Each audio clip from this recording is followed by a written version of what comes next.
Have you ever had one of those days where things were going great, things were looking upbeat, and you're positive and liking your day, and then all of a sudden somebody jumps in and just turns it upside down?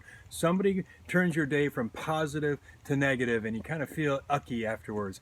Well, that was my day yesterday. I'd gone to the gym and I just felt good about what was happening that day.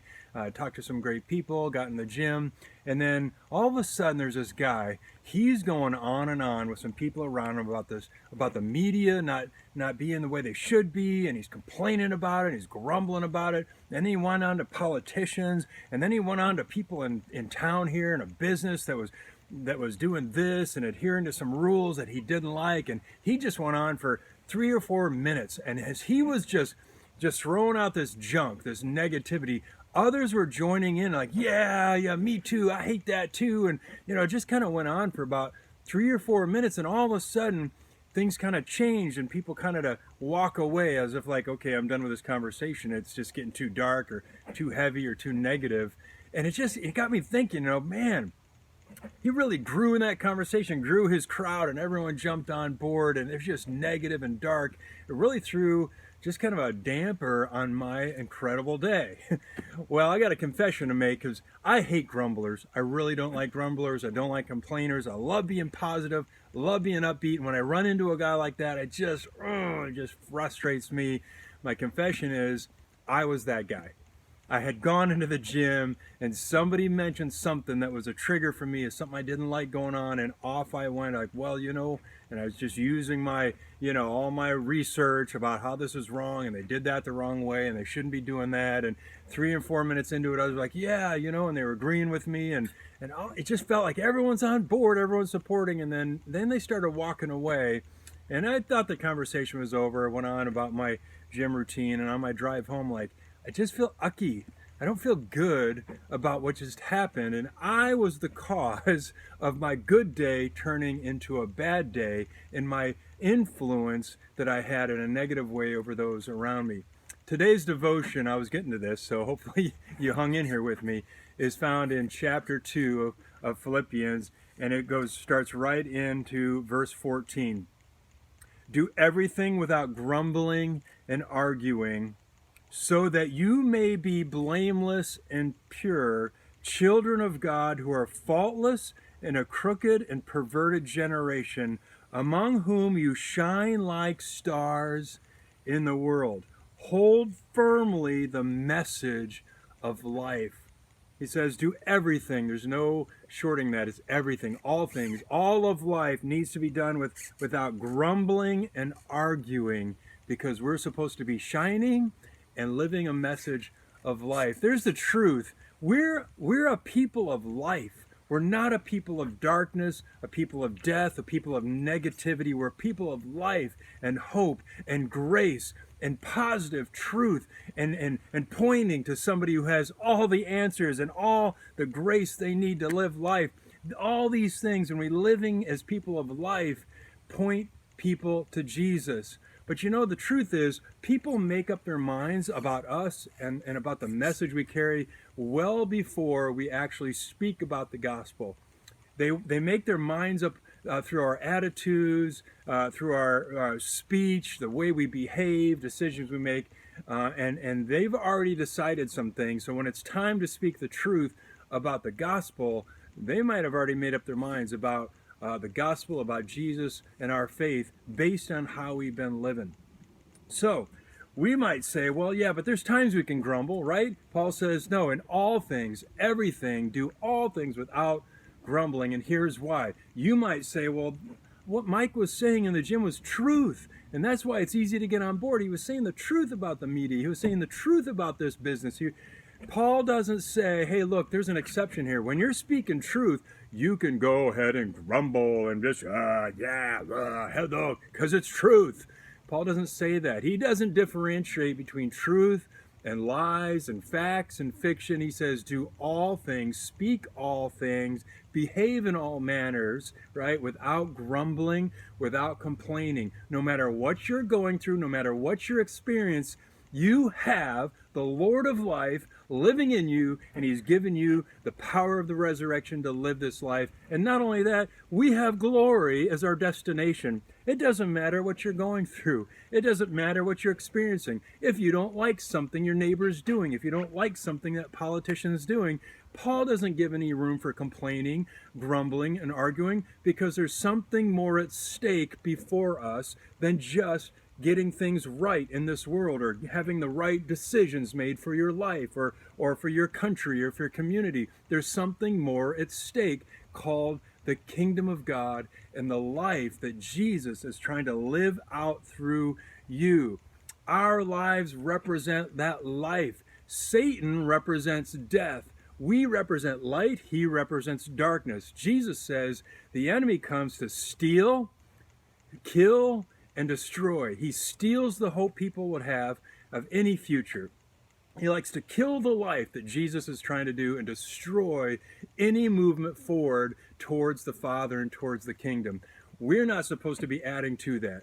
And what Paul is saying here is, if you do things with grumbling, complaining, even doing your job, doing your work, even your view of your marriage, your family, any of those things is grumbling, complaining, you're adding darkness along with the enemy to your situation, and that will only multiply more darkness. No, no, no, Paul says, hold on to the message of life. Grumblers grow grumblers. So if you want to grow more grumblers, keep on grumbling, because Satan loves to work in that kind of division. That's what complaining and grumbling does. Jesus works in multiplication. Life multiplies life. So if grumbling produces grumblers, then life givers will produce life-giving spirits and life-giving people. We don't want to work with the enemy. We want to work with Jesus, right? So I don't know what you're going through. I was having a good day, and I just leaned towards complaining or grumbling, because that thing that was mentioned was my button, my hot spot that I just have a lot of emotions and feelings about. What's your hot spot? What's your go-to for complaining and grumbling? We all don't like grumblers, but we all are grumblers if we confess, because we all have areas that we like to lean into and air it out, vent it out. Maybe it's not a politician. Maybe you could care less. Maybe it's not, maybe it's not the whole racial diversity, Black Lives Matter thing. Maybe you don't even care about that. Maybe it's something in your life. Maybe it's your marriage. And when you get outside your home, you complain and grumble and all those things to others, which creates a lot of negative inertia. It's not breeding the message of life. Maybe it's your kids. Maybe it's your boss, your work. Am I hitting some hot spots here? Because I do for me too. I've got other things in my life. I got to look out, beware what drives me towards grumbling and complaining. It could be any of those things, finances, and you get down in the dumps and you're complaining, I'm never going to make more money and blah, blah, blah. That's not a message of life and hope. Jesus brings hope.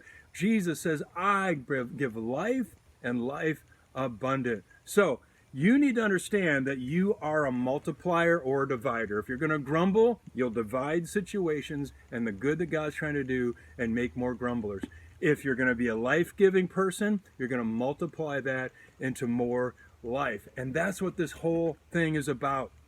Being life-giving, growing more life-givers around us, because we have life abundant in Jesus. So it doesn't matter what you're going through. Paul says in chapter 4, rejoice. Rejoice again. He says, rejoice always in all situations. How do you know you can rejoice? Because you remove yourself from the situation, even if it's your own personal health issue, finances. You remove yourself from the situation. You count your blessings one by one of what you have in Jesus, who you have in the Holy Spirit, and the loving Father that has purpose for you and can't wait to be with you in eternal glory.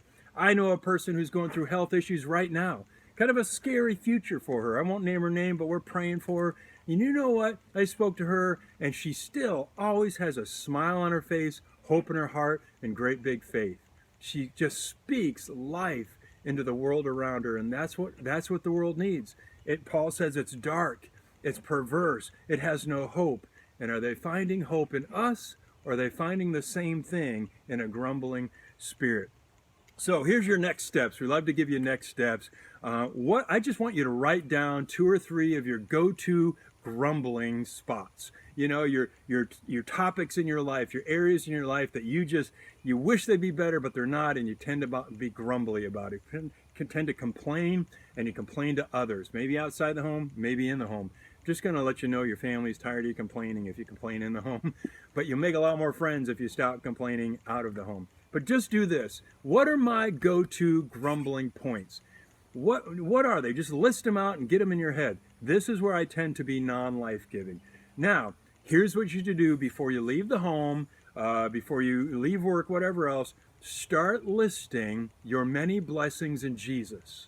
Just recount them one by one. Count your blessings, name them one by one. Incredible hymn back in the day. Count your blessings and etch them in your memory and create a response towards grumbling conversation, right? When somebody wants to go, you know what, that media ... Yeah, but I see what God's doing and what he's done for me. If they come to you and say, you know what, that must be terrible, that health issue you're going through. Yeah, but God has given me such a rich and full life, an incredible hope in what he wants to do in my life. Whenever they come up to you, somebody comes up to you and pushes a grumble button, you turn it around into a life button and just recount the blessings you have in Jesus. And here's what's going to happen. You just watch this. People start getting attracted more and more. They start moving in towards you because a hopeless world wants more of that. If you see people dispersing and going away from you, it's because you've worn them out with your dark grumbling. If you see people coming towards you and asking you questions and wanting more, it's because you're multiplying life in them. Paul says, do all things without grumbling, because we want to shine like stars and hold firm to the message of life. I love you, Life Coast. Praying for you. Let's stay on the life side and not the grumbling side. Talk to you soon.